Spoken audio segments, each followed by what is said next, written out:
related to all of these things we've been talking about is a verse in John 4 where Jesus himself says, "Look, lift up your eyes and see." He's talking to the disciples, and this is after the incident with the woman at the well. You remember Jesus encounters the Samaritan woman, and that they're in the region of Samaria, and it's actually the fact that Jewish people during that time would have found food from a Samaritan to be unclean. There's a kind of contemporary writer a little bit later than the New Testament. One of the rules said that a piece of food from the hand of a Samaritan is worse than pig flesh. So you get the sense that there's these ethnic barriers and boundaries, these purity and food laws that are in place here. Remember, the disciples have gone into town to get food.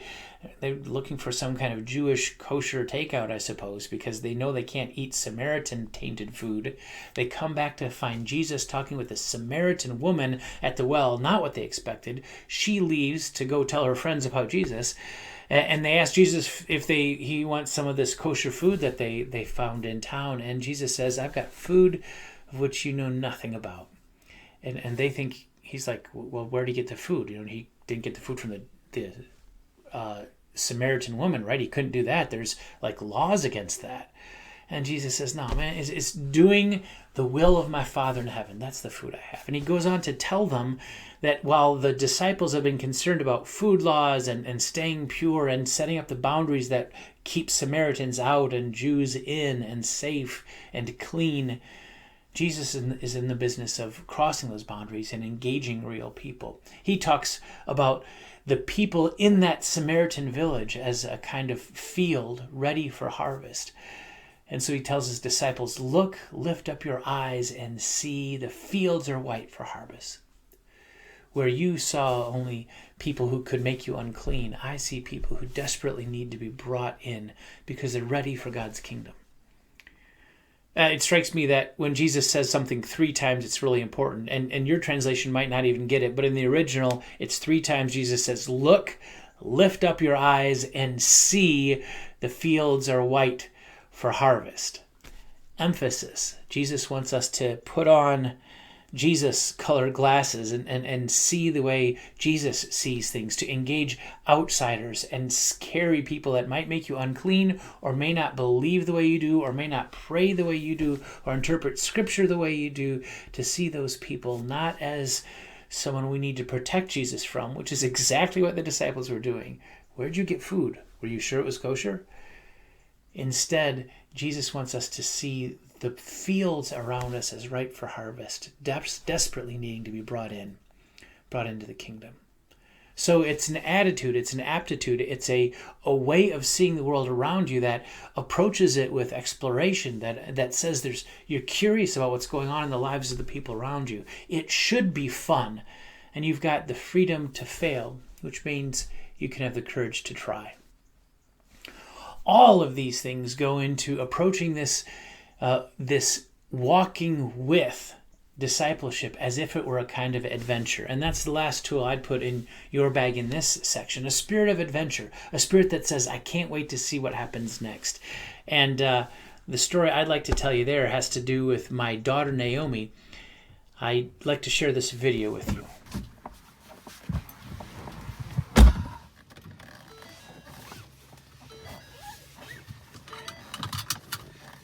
Ready? Let's go. Hi, I'm Justin Rosso, and today we're going to be looking at Section 3, Your Adventure of Delight, in the recent book from Next Step Press. So, I wanted to tell you about last summer. I was taking my daughter Naomi. You know Naomi, don't you? She's a sophomore in college right now, so this is right before her sophomore year of college.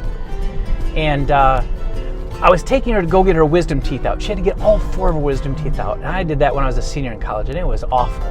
And we got there, and we could not find the place. We were like already 5 minutes late, and we couldn't find it. I have no idea where it is. We're looking at our phone, we're looking at GPS stuff. We cannot find the address anywhere. It's actually pretty darn frustrating.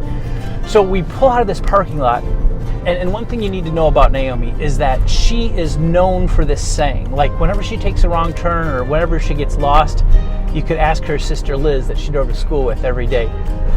If Naomi gets lost, she takes a wrong turn, she stops and says, "Ooh, an adventure!" An adventure. So we're in this parking lot, and we're trying to find a building, and I'm looking at my phone, and I'm getting frustrated and a little bit panicked because we're a little bit late, and I don't want Naomi to be all upset because she's going to have to get her wisdom teeth out. We can't find the doctors. And we get stuck, and we look, and the building should be right there, and it's an empty lot. And I look at Naomi, and Naomi says to me, "Ooh, an adventure." And that really flipped the switch for me. Like I knew that it was going to be okay, and we're going to figure it out, and it was going to be fine. And to me, that really stuck out because, well, first of all, she's just a sophomore in college, and second of all, this was a kind of a big deal. I mean, we were A, late, she doesn't like being late, and B, she was going to have oral surgery that day. So that was really cool that kind of moment just freed us up to, we found the place, and it was back around somewhere that was hard to find, but we got there, and surgery went good and all that.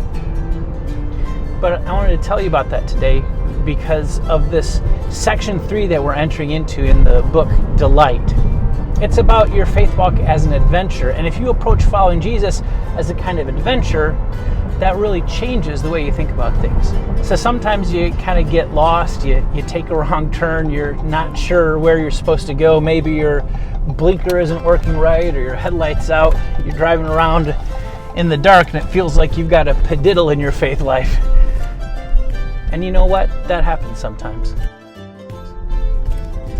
But what might change in your life of faith, in your life of following, if you took all of those kind of moments of confusion or doubt when you didn't know what Jesus was going to be doing next, and you said, "Hey, it's an adventure. I'm not sure what's going to happen next, but I know Jesus is with me and I know it's going to be okay." Yeah, Naomi still had to get her 4 wisdom teeth pulled, and it wasn't very much fun, and we were still almost late, and that wasn't very much fun either. But you know what? It took the pressure off. I'm convinced that your sense of delight and exploration and curiosity is directly tied to your sense of adventure. No matter what's going on at your church and your family, if you can think of it as an adventure of following Jesus, it's going to open up all kinds of new possibilities and maybe even take a little pressure off. So think of that next time that you're kind of stuck or going in the wrong direction. Just wonder with Jesus what he's going to do next. I'm Justin Rosso. I'll see you next time at Next Step Press. This video is brought to you by Next Step Press. We help you take a next step. If you'd like information on becoming a Next Step patron, or you'd like to read more about our book, Delight, Discipleship as the Adventure of Loving and Being Loved, check out www.findmynextstep.org.